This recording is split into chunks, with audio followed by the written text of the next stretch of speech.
Amém, gente. Queria dizer que para mim é um grande privilégio e uma grande responsabilidade, né? Poder estar aqui compartilhando a palavra com cada um de vocês. Para quem não me conhece, eu sou Roberto, né? Sou esposo da Vivian. E esses dias eu estava lembrando, né, que semana passada faz 11 anos que eu comecei a caminhar com Jesus. E nesses 11 anos, eu me converti com uns 16 anos, mais ou menos. E nesses 11 anos, né, eu acredito que uma das coisas mais importantes que eu aprendi era que nós precisamos, como cristãos, vivermos realmente uma vida diante de Deus. Nós nos dedicarmos ao Senhor, nos dedicarmos a uma vida de devoção, nos dedicarmos a uma vida na palavra. Mas em alguns momentos nesse percurso, né, às vezes eu lembro de alguns episódios, assim, principalmente durante a faculdade, onde às vezes eu olhava para algumas pessoas, né, que professavam a fé em Cristo, que diziam ser cristãos, e muitas vezes a vida delas era bem diferente do que, de certa forma, as pessoas brincando, né, com as coisas do Senhor. E tinha momentos onde isso me levava a ter algumas crises, né? E às vezes eu parava diante de Deus, né? E eu dizia, mas Jesus, será que eu preciso então levar o Senhor tão a sério? Porque às vezes eu olho para alguns irmãos e pessoas que professam a fé no Senhor e aparentemente eles não estão te levando tão a sério, e tem hora que eu vejo eles rindo e tudo. Mas aí quando eu parava para orar, quando eu parava para buscar Deus, eu via que na verdade era aquele o caminho. Nós, porém, para ganhar uma coroa que durará para sempre. Portanto, corro não como indeciso, né, ou como sem um alvo. Combato não como batendo no ar. Antes subjugo o meu corpo e o reduzo à servidão, para que pregando aos outros eu mesmo não venha, de alguma maneira, ficar reprovado. E nessa palavra a gente vê que Paulo, primeiramente, ele se esforçava pela sua própria vida. Paulo, ele se empenhava para que ele vivesse uma vida diante de Deus, para que ele vivesse uma vida de devoção, para que ele vivesse uma vida onde o Senhor estivesse presente. E muitas vezes a gente acha, né, que às vezes a gente vem na nossa mente, né? Não, mas eu vou orar quando eu sentir de Deus. Eu vou ler a palavra quando me der vontade, né? Eu vou buscar a Deus, né? Quando o Senhor me tocar, aí é que eu vou buscar ao Senhor. Mas vejam o que Paulo diz. Paulo diz: eu subjugo o meu corpo. Então, às vezes, isso passa para mim uma ideia que muitas vezes nós precisamos parar e dizer: eu vou orar, ainda que eu não esteja com tanta vontade. Eu vou ler a Bíblia, ainda que eu não esteja sentindo de Deus. Porque eu creio que Deus vai falar comigo. Isso é uma fé que ela se move não somente pelos sentimentos, não somente pelas emoções, mas ela crê na realidade de Deus, apesar do que eu estou sentindo. E são muitos desses momentos onde nós buscamos a Deus sem estarmos sentindo, onde o Senhor fala conosco e onde o Senhor, ele consegue, onde a palavra de Deus, ela consegue cravar raízes cada vez mais profundas. São muitas vezes nos tempos de sequidão, se a gente for ver pela biologia, né? São muitas vezes nos tempos de sequidão que as plantas elas têm que lançar raízes ainda mais profundas para buscar águas que estão ainda mais profundas. E um coqueiro desse, ele não chega nessa altura, quando a gente olha para um coqueiro desse tamanho, ele tem uma raiz muito profunda. Isso é que faz o coqueiro, muitas vezes, permanecer em lugares áridos, em lugares onde não são tão férteis. E essa raiz tão profunda faz ele perseverar mesmo nos tempos difíceis. Então, são esses momentos difíceis onde a gente, ao invés de desistirmos, onde ao invés de nós nos acostumarmos com esse lugar onde não sei você, mas às vezes é como se a gente se acostumasse de alguma forma com a apatia espiritual, com a falta do toque de Deus. É como se, às vezes, o consolo de Deus parecesse uma lembrança distante, né? E às vezes, quantas vezes, irmãos, ou alguns de vocês têm vivido isso, ou já viveram isso, como se, rapaz, eu lembro dos dias em que o Senhor me tocava, eu lembro dos dias em que eu me trancava no quarto e o Senhor vinha e ministrava a minha vida. E às vezes a gente corre o risco de se acostumar com isso, mas não se acostume com isso. Na hora que você vê que a apatia espiritual está batendo a porta, que o desânimo está batendo a porta, que a falta de vontade pela palavra de Deus está batendo a porta, é nessa hora que a gente precisa se empenhar. E assim como Paulo, que dizia, eu subjugo o meu corpo, ou em outras traduções, eu esmurro o meu corpo, para que até que Cristo vá ser formado em nós. E não que é o fato do nosso esforço simplesmente que vai fazer isso, mas é o ato de nós, muitas vezes, nos humilharmos diante de Deus e nos achegarmos diante de Deus e nos esforçarmos. Jesus, eu quero conhecer o Senhor. Jesus, eu estou seco. Jesus, a palavra do Senhor está distante. Jesus, a voz do Senhor, há quanto tempo que eu não escuto. Jesus, eu estou sedento pelo Senhor. É nesses momentos que a graça de Deus ela vem e ela nos abraça. E nós temos encontros com o Senhor. E é o fato de, muitas vezes, ainda no tempo árido, nós buscarmos o Senhor, é aí que nós veremos grandes coisas acontecerem. E é aí que as nossas raízes elas se aprofundam. E Paulo, ele precisou lutar contra tudo isso. Né? Esses homens de Deus, eles precisaram lutar contra tudo isso. Não somente Paulo, né? Mas Davi. Né? E eles aprenderam que essa vida de devoção, essa vida de busca, de empenho por nós mesmos, é a nossa vida que está em jogo, queridos. Nós não podemos brincar com ela.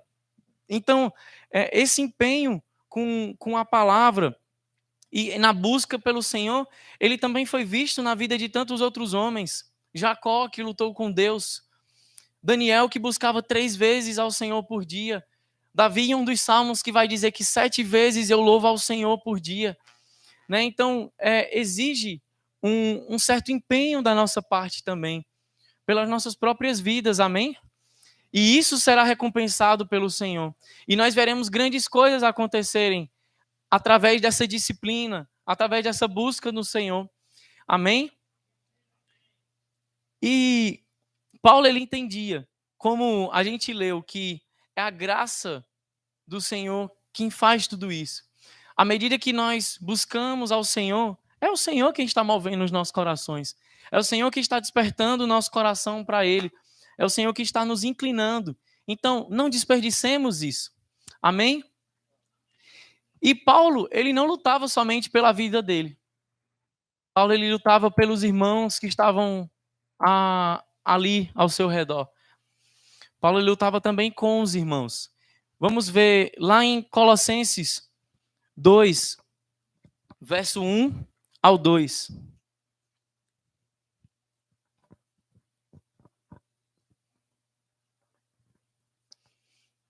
Quero que saibais quão grande combate tenho por vós, pelos que estão em Laodiceia e por quantos não me viram pessoalmente. Combato para que o coração deles seja consolado, estejam unidos em amor e enriquecidos da plenitude da inteligência, para conhecimento do mistério de Deus, a saber, Cristo. Então, Paulo, ele também nos fala que ele lutava pela igreja. Paulo, ele lutava para que os irmãos também estivessem cada vez mais próximos do Senhor. Paulo, ele lutava por, não só, como ele diz, não somente pelos que me conhecem, mas pelos que não me conhecem. Eu tenho intercedido por vocês. Eu tenho me dedicado por vocês. E é isso que é a igreja. É isso faz parte. É como Eu estava pensando, né, na falange grega, quando os homens têm cada homem ali, um do lado do outro. Se um deles baixa a guarda ou se um deles está mais fraco, quebra tudo. Então, se a gente não tiver esse entendimento de que eu sirvo você, para que você estando mais forte, nós estamos mais fortes, nós não vamos prevalecer como igreja. Amém? E nós precisamos ter esse coração de Paulo.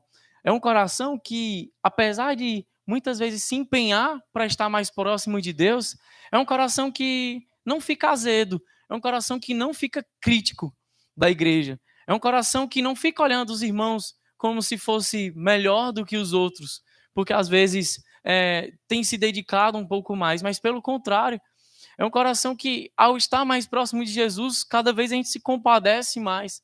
E a gente intercede, a gente se quebranta, e a gente tem olhos de misericórdia. Amém? Então, não é esse legalismo que Paulo nos ensina, mas é uma vida de misericórdia, é uma vida onde nós aprendemos a orar uns pelos outros, a fortalecer uns aos outros.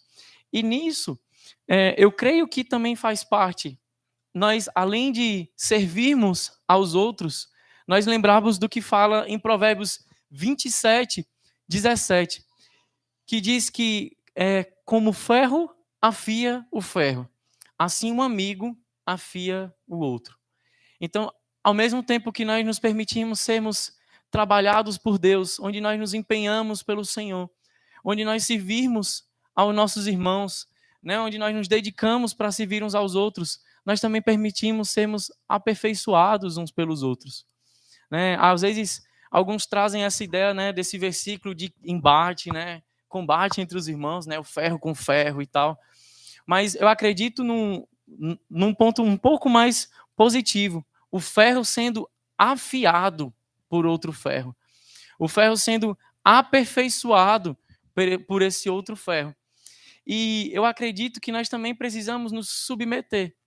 Um ambiente onde nós nos submetemos à nossa liderança, um ambiente onde nós, às vezes, de certa forma, nós nos sujeitamos uns aos outros no sentido de podermos aprender uns com os outros.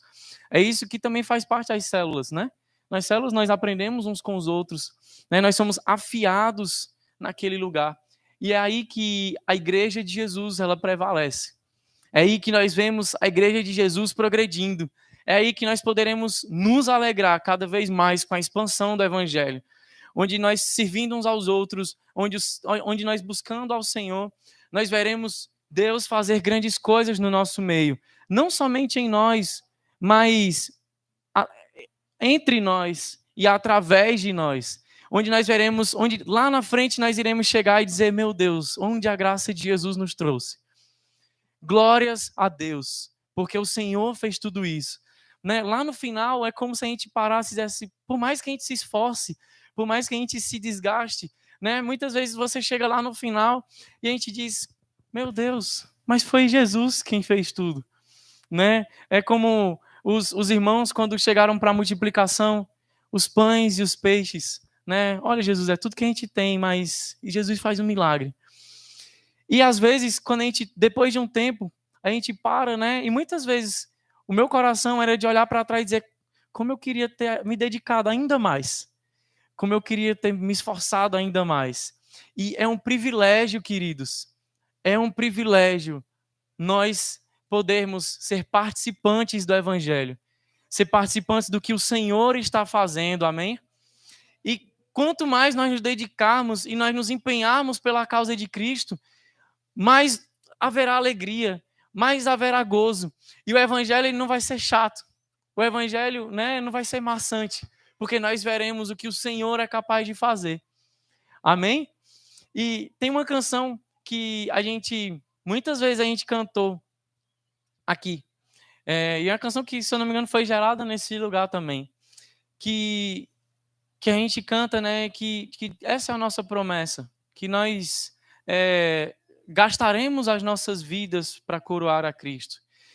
Paulo ele fala sobre isso. Paulo ele diz, eu vou me gastar e eu me gastarei ainda mais pela causa de Cristo. E que nós tenhamos esse coração, amém? que esse coração seja forjado em nós. Se a gente, às vezes, olha para dentro de nós e nós não vemos esse desejo, se nós não vemos esse empenho, que a gente busca ao Senhor para que Ele implante em nós esse coração, amém? Esse desejo de, Deus, eu quero me gastar, me deixar gastar. Assim como eu acredito que dos melhores exemplos que a gente poderia pensar para falar sobre isso, talvez fosse como uma vela. Porque a vela, quando a gente olha, enquanto ela ilumina tudo ao seu redor, enquanto a chama está ali acesa, ela também é consumida. E ela sendo consumida, é que ela consegue iluminar tudo que está ao seu redor. Então, enquanto a gente queima, nós nos gastamos pelo Senhor.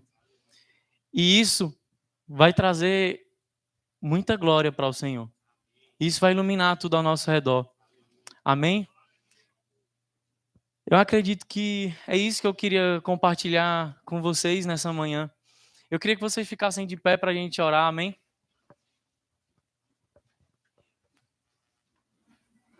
Só para a gente resumir, existe uma graça preciosa, a qual nós precisamos nos dedicar para que Cristo seja formado em nós, a qual nós precisamos nos dedicar para que Cristo seja formado no nosso irmão na igreja que está ao nosso lado, a qual nós precisamos nos permitir sermos trabalhados uns pelos outros. Porque o Senhor é digno, Jesus Cristo merece. Amém?